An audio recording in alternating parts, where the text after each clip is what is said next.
안녕하세요. 저는 30대 중반 이수연이라고 해요.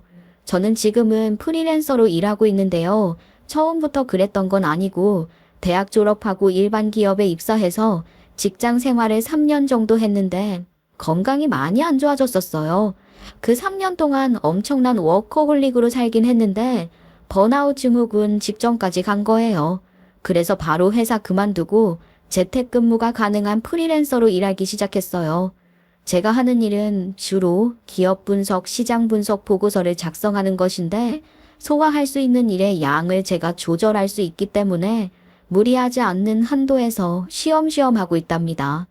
사실 그건 제가 돈을 벌지 않아도 먹고 살 수 있는 형편이었기 때문에 가능한 일인 거죠. 금수저까지는 아니어도 아빠가 대기업 임원이시니 저희 집은 꽤 넉넉한 편이고 제게 지원도 많이 해주셨어요. 부모님과의 사이도 좋아서 독립하지 않고 부모님 집에서 생활하며 프리랜서 생활에 적응하려고 했었죠. 그런데 만성 피로의 심리적인 요인도 있는 것인지 몸이 부쩍 더 나빠져서 공기 좋은 곳에서 지내보기로 했던 거예요.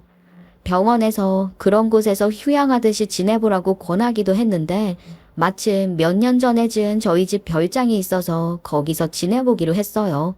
그렇게 난생 처음 혼자 살아보기가 시작됐다고 할 수 있어요.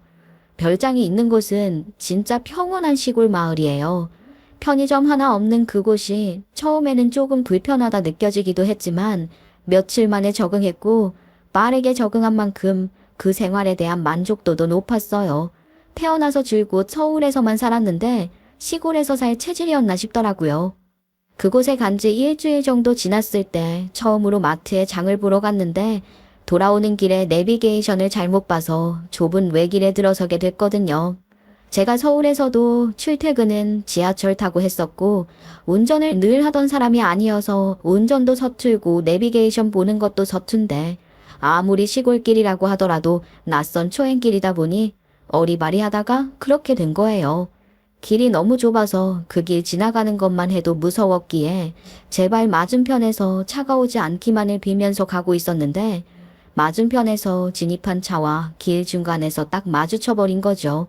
대치 상황에서 차에서 내려 상대 운전자에게 제가 운전도 미숙하고 길도 낯선 것을 어필하며 도움을 청했더니 상대방 운전자가 실은 내색 하나 없이 바로 차에서 내려 제 차를 돌려주었고 큰 길까지 나가는 동안 제 차에 앞서 에스코트도 해주더라고요. 그게 남편과 처음 만났던 날입니다. 그 일을 계기로 가까워졌고 연인 사이로 발전하게 된 거예요. 남편은 그 동네에서 땅도 꽤 갖고 있는 집 자식이더라고요. 집에 돈도 있는 젊은 사람이 도시로 나가지 않고 부모님과 농사 지으며 살고 있는 것이 신기해서 처음엔 호기심이 생겼었는데 알고 지내다 보니 너무 순수하고 우직한 사람인 거예요. 그런 모습에 점점 매력을 느끼게 되어 결혼까지 하게 된 거죠. 제가 살던 저희 집 별장은 제가 그 동네에 사는 남편과 결혼하면서 저희 신혼집이 되었답니다. 엄마는 제가 시골 생활을 계속하게 될 거라고는 생각을 전혀 안 하셨을 테니 처음엔 많이 아쉬워하셨지만 적극적으로 지지해준 아빠 덕분에 남편도 저희 집에서 환영받는 사위가 될 수 있었어요. 저는 부정기적으로 한 번씩 회의가 잡히면 서울에 다녀오기도 했지만 거의 시골에서 생활했기에 자연스레 시댁과 교류가 잦아졌고요. 이쯤에서 저희 시댁 이야기를 좀 더 할게요. 남편에게는 여동생이 하나 있는데 서울에 있다고 들었던 시누이가 제가 결혼한 직후 다시 시골집으로 돌아온 상태였거든요.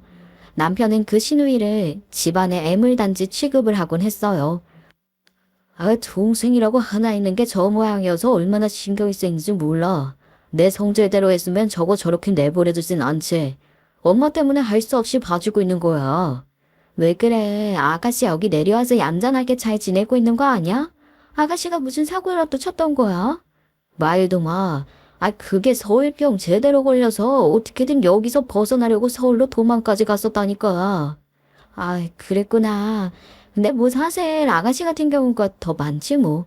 나도 처음에 당신이 시골에서 부모님 농사 도우면서 하는 게 신기했었다고 했잖아. 아가씨 또래 젊은 사람들이 도시로 가고 싶어 하는 걸 뭐라고 할 순 없는 거 아니야? 지가 그러고 싶어서 서울 가서 지 능력껏 뭐라도 하면서 지 앞가림하며 살면 나도 아무 말 안 하지.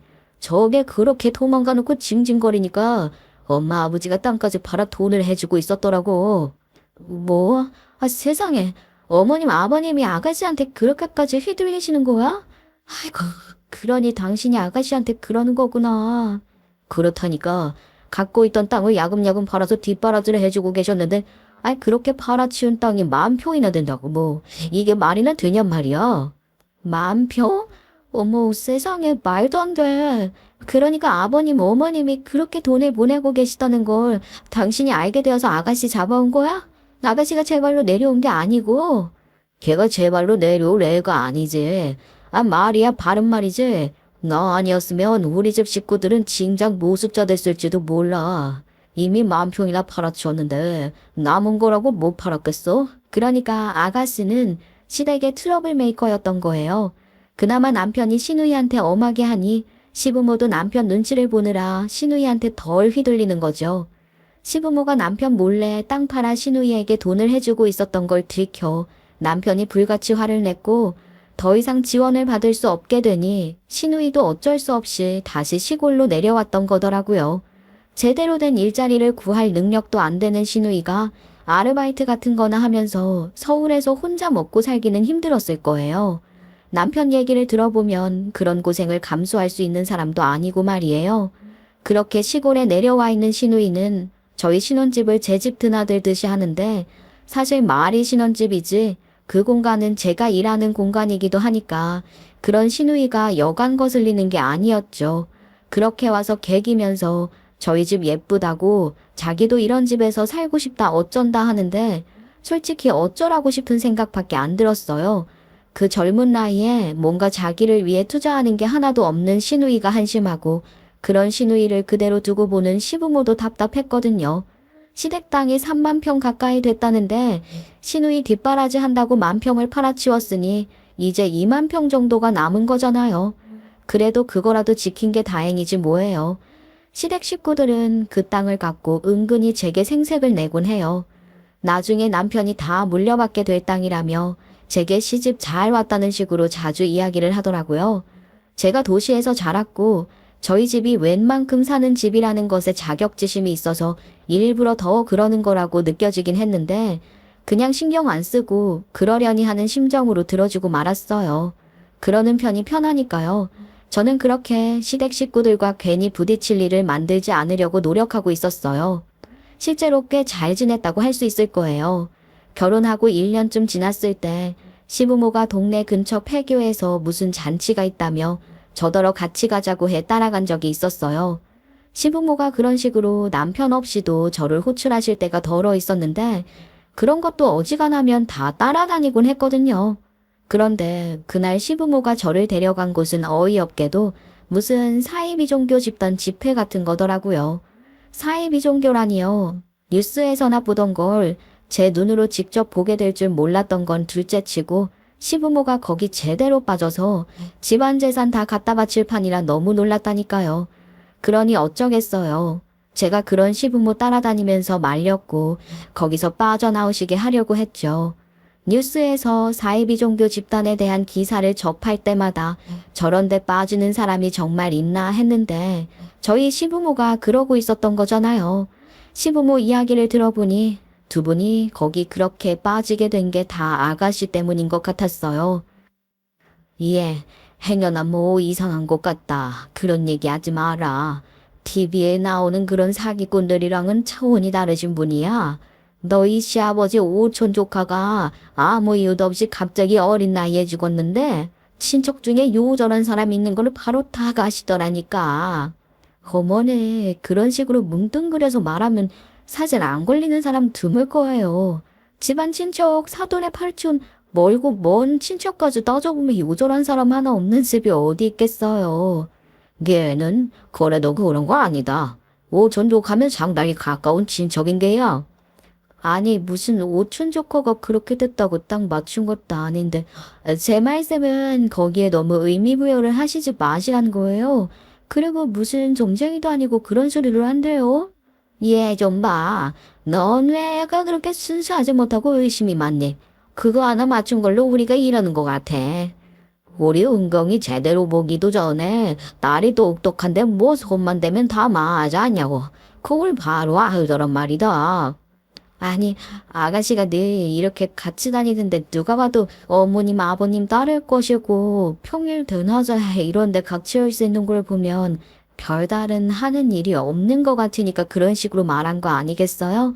그런 걸로 그 사람이 뭐 대단한 능력을 갖고 있다고 할 수는 없죠. 제가 시부모에게 그렇게 말씀드리면서 말리려고 하긴 했는데 자식 이야기를 그런 식으로 하니 빠질만도 하셨구나 싶긴 했어요. 자식 얘기에 초연할 수 있는 부모가 몇이나 있겠어요. 시골 사람들이라 순진해서 그런데 빠졌다고 할 수도 없는 거예요. 실제로 사이비 종교에 빠진 사람들 중에 고학력자들이 엄청 많다는 거 들어보신 적 있으시죠? 어느 종교는 서울대 출신 아니면 들어가지도 못하는 건가 싶을 정도로 서울대 출신들이 많은 종교도 있다고 하더라고요. 하여간 교묘하게 사람 마음을 파고들어서 깨어내는 그 사람들 수법이 대단한 것 같긴 했어요. 저도 말린다고 계속 따라다니면서 그 사람들이 하는 말을 듣게 되잖아요. 듣다 보면 저도 모르게 순간적으로 혹하기도 하더라고요. 물론 이내 정신 차리고 피하긴 했지만 솔직히 혹한 적이 여러 번 있었거든요. 그러나 시부모와 시누이는 이미 그 사람에게 완전히 홀려서 이젠 그 사람들이 뭐라고 하든 무한 신뢰하는 수준인 것 같았어요. 그러니 제가 진짜 그 시기에 하는 일도 줄여가며 시부모 따라다니며 말리느라 힘 좀 들었었죠. 그렇긴 하지만 제가 24시간 따라다닐 수도 없는 노릇이고 제대로 미쳐있는 시부모를 완벽하게 막을 수는 없었는데 다행히 그 사이비 집단은 1년도 안 돼 불법적인 일에 연루되어 경찰 조사를 받더니 교주가 구속되는 것으로 자연스럽게 마을에서 사라지게 됐답니다. 그건 다행인데 경찰 조사 과정에서 시부모가 사이비 종교에 빠졌던 것을 남편이 알게 되어 그야말로 난리가 났던 거예요. 저희 남편이 고혈압 관련해서 지병이 있었는데 알면 혈압 올라서 쓰러질까봐 제가 얘기 안 하고 쉬쉬하고 있었거든요. 근데 경찰까지 뜨고 조사가 본격적으로 시작되면서 시부모도 경찰서에 진술하러 오가게 되고 결국은 남편한테 들키게 된 거죠. 원래도 남편 눈치를 많이 보던 시부모였는데 그 일 이후로는 아예 찍소리도 못하게 되어 남편이 시댁의 완전한 실세가 됐어요. 남편은 시부모를 농사에서도 완전히 손 다 떼게 하고 본인이 전적으로 도맡아 하기 시작했고 시댁의 대형 트랙터나 경운기 같은 것들도 다 물려받아 버리더라고요. 시부모는 이제 더 이상 경제력이든 뭐든 아무런 권한도 가질 수 없게 한 거예요. 그게 벌써 4년 전의 일이니 저도 이제 결혼 6년 차가 되었네요. 그런데도 아직 아이가 없답니다. 사실 남편과의 관계가 소원해진 지 좀 됐어요. 남편과는 연애 결혼이었던 만큼 당연히 처음부터 관계가 그랬던 건 아니에요.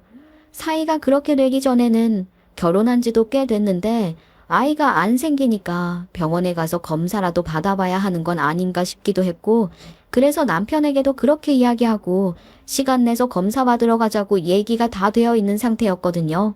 그런데 그쯤 남편이 읍내 다방에 수시로 들락거리기 시작한 거예요. 그게 몇 달 전이었는데 그 무렵 읍내 다방에 뉴페이스가 들어왔다는 소문이 돌았어요. 읍내에 잘 나가지도 않는 저였지만 작은 마을이다 보니 그런 소문들은 저도 다 듣게 되는 거거든요. 근데 남편이 그 다방에서 나오는 걸 제가 보게 된 거죠. 저는 원래도 읍내에 나갈 일이 거의 없는 사람이었는데 결혼한 이후에는 급하게 필요한 게 생기더라도 남편한테 부탁해 사오게 했으니 더더욱 읍내까지 나갈 일이 없었어요. 그런데 시누이가 하도 불러내길래 억지로 나갔던 날이었거든요. 보나마나 맛있는 거 먹자 해놓고 얻어먹고 조그만 거 하나라도 사달라고 할 작정이었을 거예요. 그렇게 시누이 만나러 읍내에 나갔다가 그 다방이 보이길래 소문 들었던 게 생각나서 한 번 더 쳐다보게 됐는데 딱 그때 남편이 거기서 나오는 걸 본 거죠. 남편이 그런데 들락거리던 사람이 아니었는데 막상 제 눈으로 거기서 나오는 남편을 보게 되니 화르륵 화가 나더라고요. 그래서 남편한테 따져 물었는데 당연히 말이 좋게 나가지 않는 거죠. 아우, 당신 언제부터 그런 데 다니기 시작한 거야? 그 다방에 새로운 아가씨가 왔다고 소문이 파다하던데 당신도 그 아가씨 보러 간 거야? 그런 사람인 줄 몰랐네. 제가 약간 비아냥거리듯 따지니까 남편이 변명을 하기 시작하더라고요. 당신이 몰라서 그렇지. 시골에서는 원래 그런 다방이 친구가 교류 장소고 다 그런 거야. 거기서 유효한 정보도 듣고 그런단 말이지. 아니, 아닌 게 아니라 내가 거기서 무슨 소리를 들었는지 알아? 우리 동네 땅값이 오를 거래. 아, 이렇게 좋은 소식이 또 어디 있겠어. 하면서 은근슬쩍 말을 돌려 다른 얘기만 실컷 하는 거예요. 남편이 그런다고 제가 거기 말려들 사람이 아니죠. 그래, 알았어. 그건 됐고, 나는 제대로 알아야겠으니까 그렇게 떳떳하면 카드 내역부터 까봐. 아니, 이게 다 뭐야? 20만 원, 30만 원. 무슨 다방에서 이렇게 많이 써? 그래. 그러니까. 그게 한 번에 그런 식으로 왕성 결제를 해놓고 거기서 까서 쓰는 거야, 까서. 정리카드, 그런 거 같은 거지, 뭐. 그렇게 하면 할인도 좀 되고 혜택이 있거든. 뭐? 할인 혜택 같은 소리 하네. 20만 원 충전해놓고 3일도 안 돼서 또 며칠 만에 30만 원 결제하냐? 매일 출근 도장 찍듯이 다녀도 이렇게 쓸 수는 없는 거 아냐? 차만 마셔서 이런 금액이 나올 수 있어. 다방에서 대체 뭘 하길래 돈을 이렇게 많이 써? 그거 내가 쓴 게 아니지. 그런 게 아니라 아는 사람 만나면 내가 많이 사고 그래서 그런 거야. 그래도 내가 이 마을에서 형편이 제일 좋은 측에 속하는 사람 아니야. 내가 그딴 개소리를 믿을 것 같아?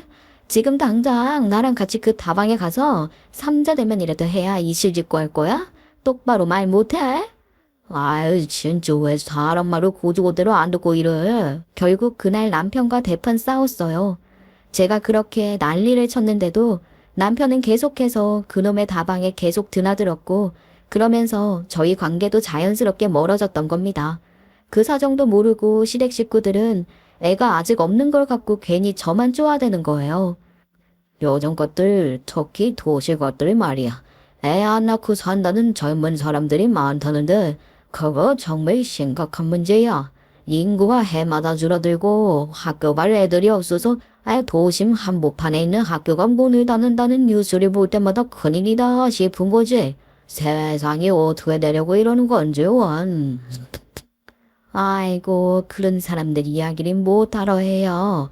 우리 며느리는 그런 사람들이랑 다른데요, 뭘. 그렇지, 아가? 설마 네가 그런 생각을 하고 있는 건 아니잖니? 결혼했으면 얼른 애 낳기를 생각을 하는 게 당연한 거지. 결혼한 지가 한참인데 아직도 애 소식이 없으니 하는 소리 아냐? 예, 그건 너희 아버지 말씀이 맞는 말씀이다. 애가 있어야 부부 사이도 끈끈해지고 결혼 생활도 단단해지고 그러는 거야. 젊을 때야 정 좋아 산다고 해도 평생 같이 살 건데 그래도 애가 하나라도 있는 게 부부 관계에도 더 낫지. 네, 어머니 알겠습니다. 그런 식으로 시부모가 아이 이야기를 하실 때가 많았는데요. 저한테 대놓고 뭐라고 하시는 건 아니고 저를 앉혀놓고 이렇게 두 분이서 이야기를 하시는 건데 사실 결국은 다 저 들으라고 저한테 하시는 말씀이시니 그걸 듣고 있는 게 여간 불편한 게 아니었죠. 달리 대꾸할 말도 없어서 그저 알겠다는 말만 반복할 수밖에 없었는데 아이 이야기가 나오면 언제나 시부모의 말씀은 짧게 끝나는 법이 없었어요. 이쯤이면 끝났겠지 싶어도 절대 안 끝나는 거예요. 그렇게 한참을 두 분이서 말씀을 나누시다 끝날 때가 되면 시모가 넌지시 저한테 그러시는 거죠. 네가 머릿수는 어려운이라는 사람 아니냐? 그렇게 스트레스가 많으면 애도 잘 안 생긴다고 하던데 괜히 미루지 말고 병원에라도 한번 가보는 게 어때? 조심스럽게 표현을 하시지만 그런 얘기를 너무 자주 하시니 부담스러운 압박으로 느껴지는 거예요. 그렇다고는 하나 시부모에게 그런 게 아니고 남편이 다방 기집애한테 정신 팔려 쫓아다니고 있다고 말씀드릴 수도 없고 달리 설명할 방법이 없으니 시부모가 그런 말씀을 시작하시면 또 시작하시는구나 하면서 그냥 듣고 있는 수밖에 없었던 겁니다. 남편 놓은 바람난 걸 어떻게 해야 하나 그 고민만으로도 골치가 아파 죽겠는데 그런 제게 아이 낳으라는 시부모 등살까지 더해지니 정말이지 너무 괴롭더라고요. 그런데 그쯤 한 가지 이슈로 마을 전체가 들썩이게 됐어요. 남편이 말했던 땅값이 오를 거라는 소문이 진짜였던 것인지 그 일이 정말 일어난 거예요. 시댁 땅이 시골 도시 개발구역으로 지정되어 땅값이 무려 30억 넘게 오르게 된 거죠. 남편이 그 비슷한 이야기를 할 때만 해도 대수롭지 않게 들었었는데 그렇게나 크게 오를 줄 몰랐어요.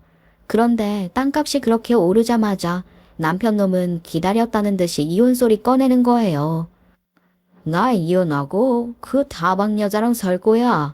내가 지금 30억 땅 부자가 되게 생겼는데 당신 같은 늑다리에 고분고분하지도 않는 여자랑 살 이유가 없잖아.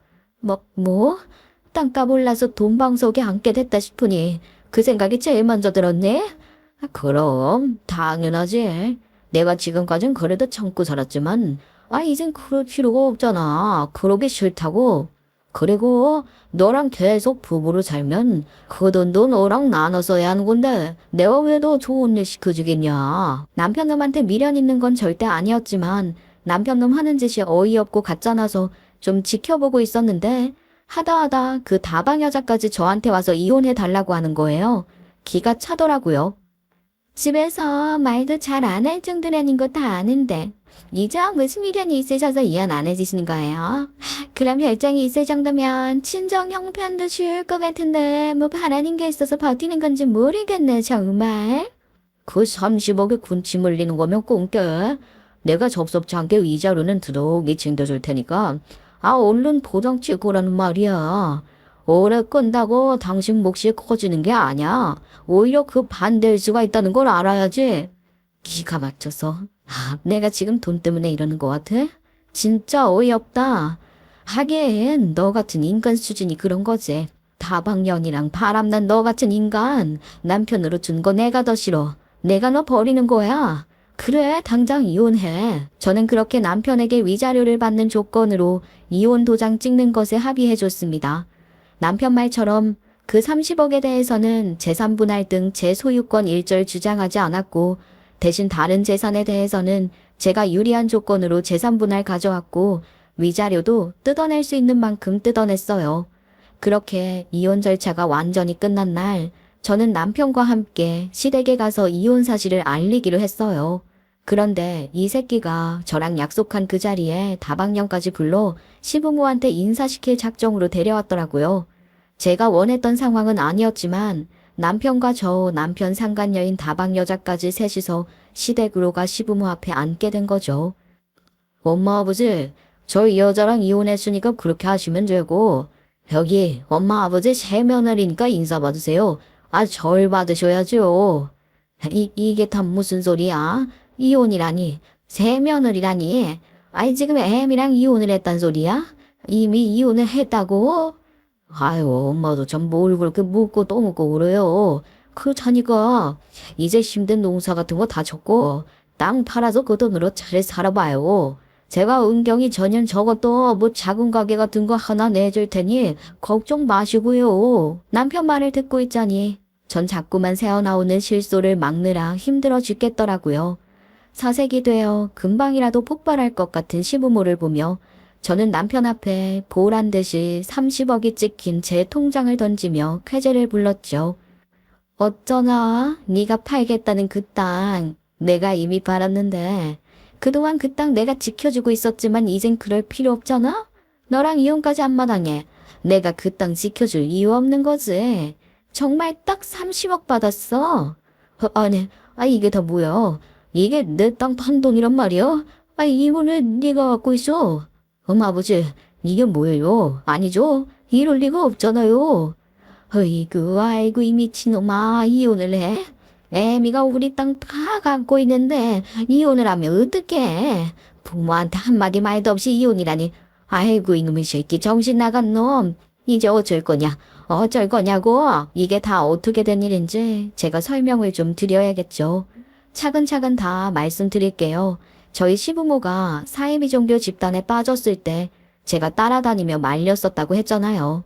제가 그렇게라도 말린 덕분에 어디 산골 폐교 같은데 합숙 들어가겠다고 하시는 것도 맞고 무슨 해외 선교인지 포교인지 그런 것도 따라가겠다고 하시는 것도 맞고 그러는 것까진 가까스로 맞긴 했어요. 그렇지만 아무리 그렇게 말렸어도 시부모를 묶어놓고 감시할 수도 없는 노릇이고 시부모가 전 재산이나 다름없는 남은 땅 몽땅 팔아 기부하는 것까지 막지는 못한 거예요. 어느 날부터 시부모가 근심이 가득한 게 보여서 제가 여쭤봤었거든요. 어머님, 요즘 무슨 일 있으세요? 아버님도 그렇고 두 분 다 안색이 너무 안 좋으세요. 무슨 걱정거리 있으신 거면 말씀을 해보세요. 아이고 애미야. 내가 못 살아. 우리가 아주 딱 죽게 생겼으니 어쩌면 좋으냐? 네? 아이 그게 무슨 말씀이세요? 그러니까 무슨 일이 있긴 있는 거죠. 대체 무슨 일인데 그러세요? 제가 그렇게까지 여쭤보니 그제야 이실직고를 하시는 거예요. 그 사이비 교주는 시부모에게 애군 살이 껴도 제대로 꼈다며 그것 때문에 시누이도 잘 안 풀리는 거라고 조상의 죄를 올려야 거기서 벗어날 수 있다고 했대요. 근데 원래 그런 사이비 종교 교주 그런 사람들이 무당 같은 건가요? 다 이런 식으로 사기를 치는 건지 전 아는 바가 전혀 없어서 너무 이상하기만 했어요. 말도 안 되는 소리라고 여겨지는 그 소리에도 시부모는 시누이가 걸려있으니 눈이 제대로 돌아갔던 모양이더라고요. 시누이가 아무리 사고뭉치라도 시부모 눈에는 세상 둘도 없는 귀한 딸이잖아요. 시누이가 능력도 없고 노력도 하지 않기 때문에 그러고 사는 거란 걸 절대로 인정 못하는 거죠. 하긴 이미 땅 10,000평이나 팔아서 뒷바라지한 전적이 있는 사람들인데 뭘 못하겠어요. 그러니까 그 사이비 교주한테 아가씨 잘 되게 해달라고 돈을 냈던 거예요? 제사 지내달라고 하면서요? 어머님 대체 얼마나 내놓으셨길래 이러세요? 그게 말이다. 제사비도 제사비인데 우리가 같이 치성을 드리면서 재단에 올려놓는 정성금이라는 게 있다는 거야. 그 정성금이라는 게 말 그대로 정성을 보여야 하는 거라 금액이 크면 클수록 좋다고 하더라고. 그럼 대체 얼마나 큰 돈을 내놓으셨길래 말도 못하고 이러시는 건지 정말 어머니 말씀을 해보세요. 얼마나 내놓으셨던 건데요? 그런 정성금은 보통 전 재산을 모두 걸 정도는 되어야 효과가 있다고 하더라고. 네?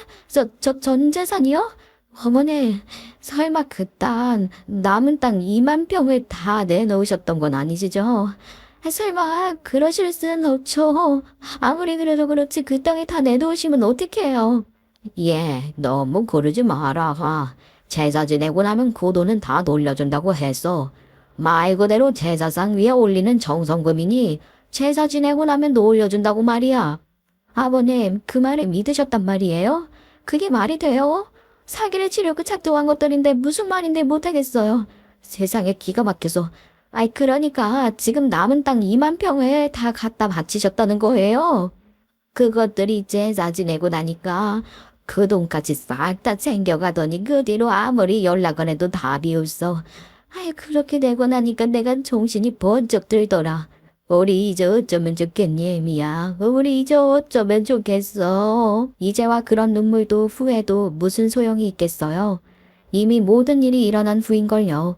시부모는 제사상에 정성금으로 올릴 현금을 전 재산인 땅 20,000평을 담보로 대출을 받아 마련했다고 하셨어요.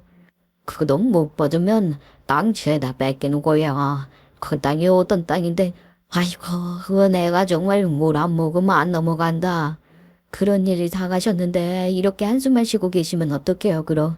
얼른 그이한테 알리고 경찰에 신고도 하고 그래야겠어요.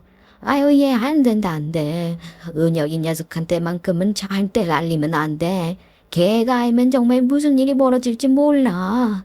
그러니까 은혁이한테는 말하지 말고 네가 우리를 좀 도와다오. 제발 부탁이다. 아무리 그래도 이런 일은 저 혼자서 뭘 어떻게 하겠어요. 제가 알게 된 이상 그 사람한테 숨길 수는 없죠. 제가 잘 이야기하고 상의해 볼게요. 안 된다, 안 돼. 그럴 거지만 우리가 진작에 얘기를 했을 거 아니냐. 너 공부도 많이 했고 똑똑한 아이 아니냐. 네가 우리를 좀 도와다오. 그래, 미야. 우리는 농사 안 짓던 사람들이라 이런 건 뭐가 뭔지 알지도 못해. 그래도 너는 도시에서 공부도 많이 한 똑똑한 아이 아니냐. 게다가 너희 아버지가 어디 대기업 임원직이나 되는 높은 사람인데 아는 사람도 많을 거 아니겠어?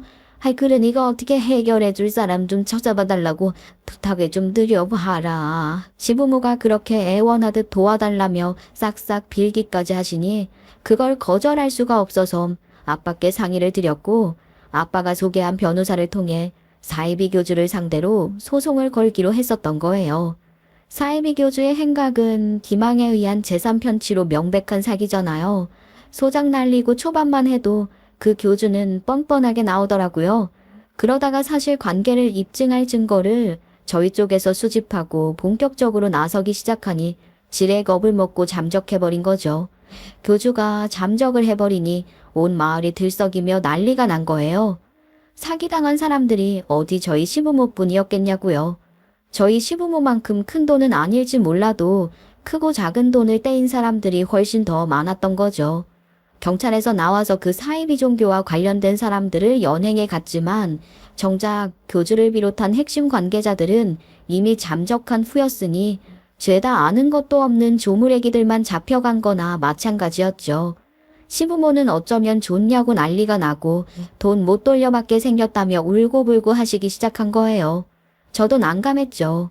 시부모가 담보로 잡힌 그 땅, 시댁의 전 재산이나 다름없는 그 땅이 그냥 단순히 시댁 땅이기만 하면 또 모르겠는데 그 땅은 마을 전체에서 정말 중요한 땅이라고 할 수 있는 거거든요. 그러니 그게 단순히 저희 시댁 문제로 끝나는 게 아니었던 거예요. 그 땅이 시댁 소유의 땅인 건 맞지만 마을 사람들 중 상당수가 그 땅에 붙어 농사를 짓고 있었던 것이니 그 땅 날리면 마을 전체가 농사 지을 땅을 잃게 되는 심각한 상황이었던 겁니다.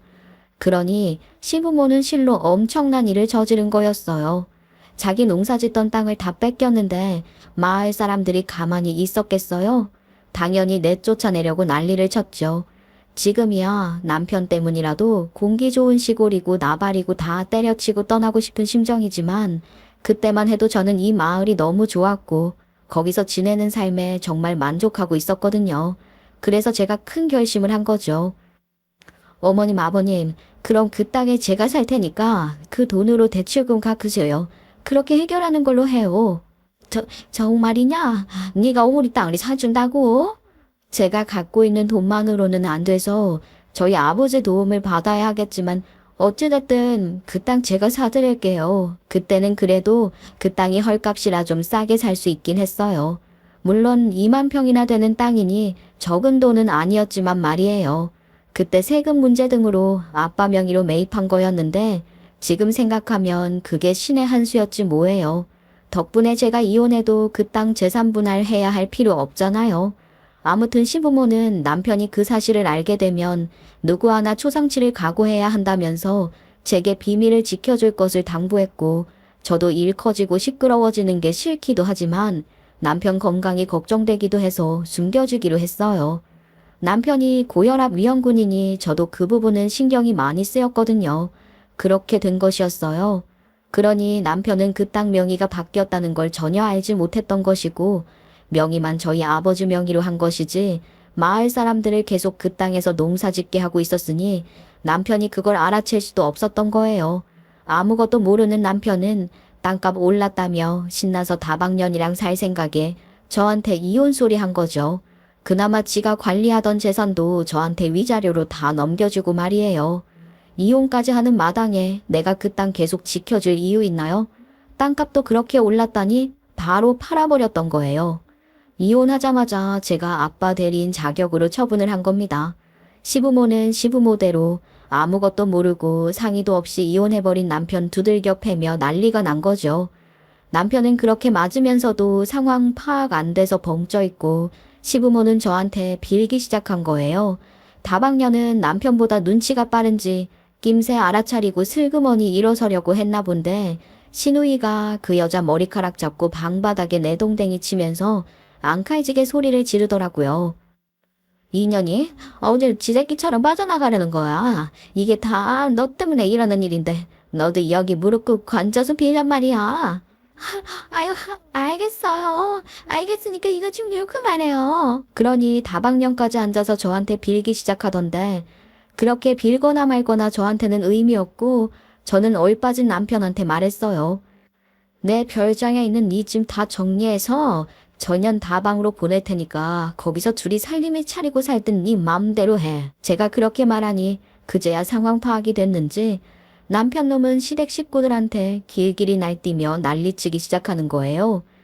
대체 그놈의 써희비 좀 예뻐져서 무슨 짓까지 저지른 거예요, 예? 그때 경찰서 오가고 그럴 때 내가 좀 더 확실히 알아봤어야 하는 건데, 아유, 내가 정말 그 땅이 어떤 땅인데 그 땅 남모는 대초까지 받아 갖다 바쳤다고요. 미친 거지.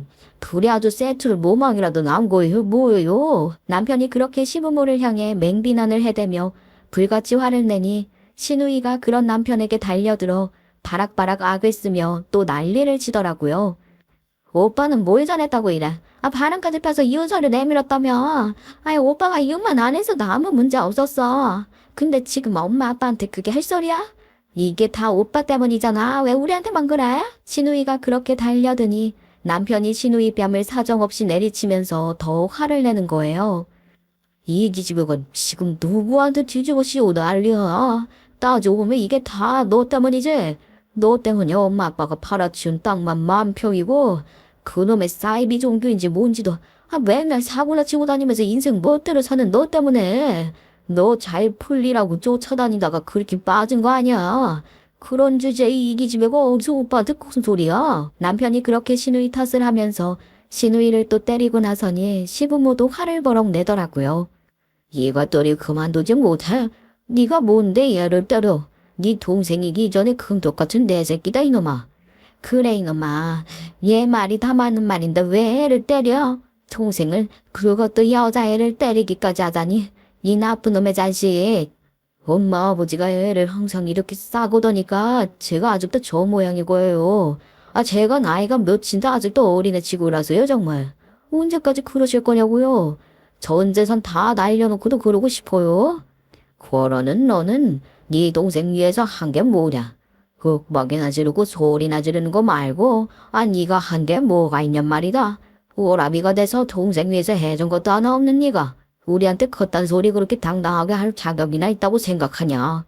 맞아. 네가 그러지만 않았어도 우리도 이렇게까지 안 됐을지도 모르지. 너무 무서워서 항상 뭘 숨어서 몰라 하려다 보니까 우리도 여기까지 오게 된 거라고. 시부모는 이야기를 하다 보니 또 뭔가 자꾸 더 북받쳐 오르는 것인지 소리를 지르며 남편을 패기 시작하고 남편은 그런 시부모에게 맞는 게 짜증난다는 듯 시부모를 밀치고 아주 난리가 난 거예요. 그머니나 이 자식이 너 지금 애비를 밀쳤어? 어디 그래 네 마음대로 한번 해봐라. 왜? 주먹으로 한 대 치기라도 할 작정이냐? 이런 페르나 같은 자식. 부모가 무슨 큰 죄를 지었어도 이러지는 못할 거다. 우리도 잘한 거 없지만 멋대로 이혼한 네가 제일 잘못한 건데 그래놓고 부모한테 이러는 놈이 세상 전체 어디 있어? 뭐예요? 어째서 내 잘못이 제일 크다는 거예요? 애당초 그 땅 그런 사기꾼들한테 다 퍼다주지만 않았어도 이런 일은 없었을 테고 그런 일이 생겼으면 나한테 상의를 했어야지. 왜 이 사람이랑 상의를 해요? 네가 오직했어야지. 그 사실 알려지면 우리 식구 중 누구 하나 죽어나갈지도 모른다 생각하고 목숨줄처럼 비밀시켰다. 왜? 내 말이 틀리냐? 잘 아시네. 그러니까 그 일이 그렇게 엄청난 일이라는 걸 알고 있다는 거 아니에요. 근데 왜 나한테 잘못 다 떠넘기려고 하느냐 말입니다. 애당초 이게 다 엄마 아버지 그리고 저 은경이냔 저거 때문이라고요. 시부모와 남편은 서로 몸싸움까지 마다 않고 서로 네가 잘했네 내가 잘했네 하면서 자기 할 말 하느라고 난리법석인 가운데 그 틈을 노려 다방년이 또 도망을 가려고 하다가 신우이한테 걸려서 욕먹고 다시 머리카락 잡히고 그럼 그 다방년이 또 고래고래 고함을 지르고 무슨 물고 물리는 꼬리 잡기 하는 것도 아니고 가관도 그런 가관이 없더라고요. 북새통 더 볼 것도 없다 싶어 저는 유유히 시댁에서 나와버렸죠. 집으로 돌아온 저는 제가 해야 할 남은 일들을 처리하기 시작했습니다. 이미 남편과 협의 이혼을 한 상태이나 상간 소송으로 위자료를 재청구하기로 하고 그와 더불어 다방년에게도 상간녀 소송을 걸었어요. 그랬더니 둘이 같이 찾아와서는 싹싹 비는 거예요. 여보, 이 소장은 대체 뭐야? 이미 내가 당신한테 위자료를 줄 만큼 주고 합의해서 이혼한 건데 무슨 상간소송을 다시 걸겠다는 거야? 이런 법이 어딨어? 이런 법이 왜 없어? 그런 법 여기 있어. 그때 받은 위자료는 네가 이혼하고 싶다고 하니 네가 원하는 대로 이혼해주는 대가로 받은 것이고 네가 저지른 상간에 대한 위자료는 정식으로 소송에서 받을 거야. 아니, 이미 그때 그 위자료에 그런 게 다 포함되어 있는 거잖아. 정말 너무한다. 내가 너무해? 길 가는 사람 붙들고 물어봐. 내가 너무한 건지 네가 너무한 건지 말이야. 내가 너 때문에 너희 부모한테 어떻게까지 하고 있었는데 네가 감히 나를 배신하고 바람 피운 것도 모자라서 이혼을 해달라고 해? 아, 내가 몰랐잖아. 난 전혀 모르고 있었던 일인데 그걸 감안해 줘야지. 네가 그 사실을 알고 있었다면 그 돈 30억 때문에 나한테 절대 못 그랬겠지. 그러니 네가 모르고 있었던 덕분에 네 진심 잘 알게 해줘서 고맙다고 생각할게. 사모님, 저야말로 그래요. 저 좀 봐주세요. 저는요, 아픈 엄마 병원비도 감당해야 하는 소녀 가장이에요. 비싸게 생각하시고 용서해주세요. 저 그렇게 큰 돈 갖고 있지도 않아요. 그렇게 사정하면 될 줄 알았어? 난 네가 소녀 가장 아니라 뭐라고 해도 그 사정 하나도 딱하지도 않아. 그걸 왜 나한테 그래? 그러게 아픈 엄마한테 떳떳하게 살지 그랬어. 다 네가 저지른 일들에 대한 대가야. 사모님, 제발 좀 도와주세요. 저 정말 돈이 없어요. 너 나 찾아와서 이혼해달라고 당당하게 말하던 걔 맞니? 아, 갑자기 비굴하게 왜 이래? 네 그 든든한 기동서방한테 돈을 해달라고 하든 어떻게 해서라도 내 위자료 내야 할 거야. 난 이 소송 꼭 해서 위자료도 받을 만큼 다 챙길 거거든. 이거 내가 지금 돈이 어딨어. 그나마 갖고 있던 거 다 탈탈 털어서 다 당신 위자료로 준 거야.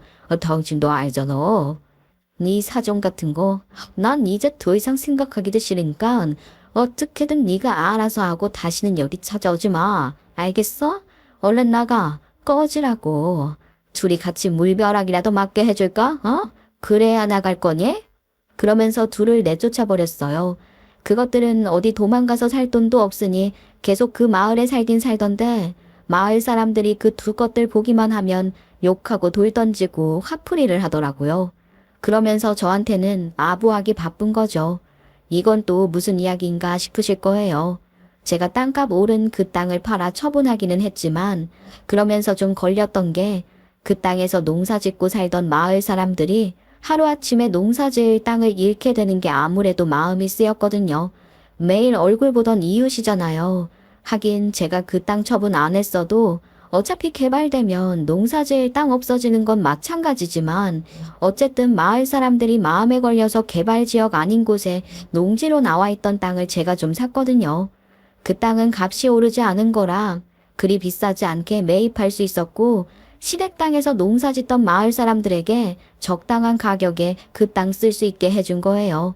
그러니 마을 사람들이 제게 고맙기도 하고 잘 보이고 싶어서 전 남편과 다방년에게 더 그랬을 거라고 생각해요. 게다가 저한테 그것들 불륜 증거도 다 갖다 주고 그랬다니까요. 전 남편이 저랑 이혼하기 전에 그 다방년이랑 붙어 다니던 모습을 찍어 놓은 사진이나 영상, 둘이 숙박시설 같은데 드나드는 사진도 한두 장이 아닌 거예요.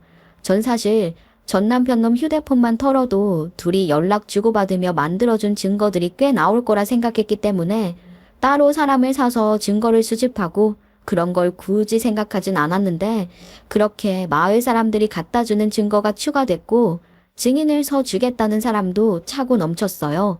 덕분에 저는 전 남편한테 걸었던 상간소송에서 만족할 만한 위자료를 추가로 받게 됐고 상간녀 소송에서도 마찬가지로 위자료 받을 수 있게 됐습니다.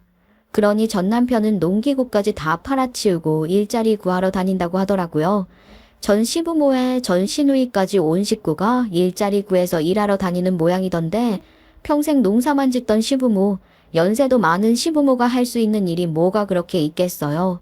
시누이 그건 아직도 정신 못 차리고 힘든 일은 안 하려고 하니 결국은 전 남편이 뭐라도 해서 열심히 벌어야 할 거예요. 저는 신혼집으로 쓰던 그 집에서 나와 다시 부모님 댁으로 들어갔고 아빠는 그 별장을 처분하셨어요. 그렇게 그 마을을 완전히 떠나긴 했지만 그 근처에 제 명의의 농지가 있고 이웃이던 마을 사람들이 그 땅에서 계속 농사를 짓고 있으니 전 남편이나 전 시댁 소식을 가끔 전해 듣기도 하는데 전 남편은 막노동 다니며 돈 벌고 있고 그 다방녀는 전 시댁에 들어가 돈 벌러 다니며 집안일까지 다 하고 산다는데 그게 상간녀 소송 위자료 낼 돈을 전 남편이 농기구 같은 거 처분한 돈으로 대신 내줬는데 전 시댁 식구들이 그걸 알고 그년 잡돌이해서 그 돈 갚을 때까지 집에 들어와 살림이라도 살라고 했다는 거예요. 특히 시누이년이 제대로 시누이 짓 한다고 하는 거 있죠. 다방년은 다방에서도 쫓겨났고 식당 일하며 돈 벌고 있다고 해요. 가까운 동네에서는 소문나서 식당 일도 못하니 2시간 거리에 있는 다른 마을 식당까지 간다고 하더라고요. 그래서 매일 새벽같이 출근해서 일하고 녹초가 되어 돌아온다는데 시댁 식구들은 다방년 집에 오기만을 기다려 빨리 집안일 하라고 독촉하고 할 일 던져주고 그런다는데 어찌나 고함을 질러대는지 그 조용한 동네가 쩌렁쩌렁 울리게 밤마다 아주 난리래요. 저는 그런 험한 일을 겪으면서도 아이러니하게 몸 상태는 오히려 더 좋아진 것 같아요.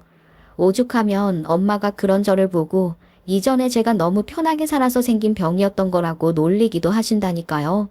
좋은 경험했다고 생각해요. 농지 추가로 매입한 거를 빼도 땅 판 돈은 상당한 금액이 남았고 그건 친정 아빠한테 자문 구해서 어떻게 어디에 투자를 하면 좋을지 천천히 생각해 볼 작정이에요. 큰 돈이 생겼어도 저는 일을 계속할 예정이랍니다. 몸 상태가 좋아진 것과 별개로 프리랜서로 일하는 것이 제게 더 맞는 것 같아서 앞으로도 취직할 생각은 없고 지금처럼 제가 할 수 있는 일을 이런 방식으로 할 것 같아요.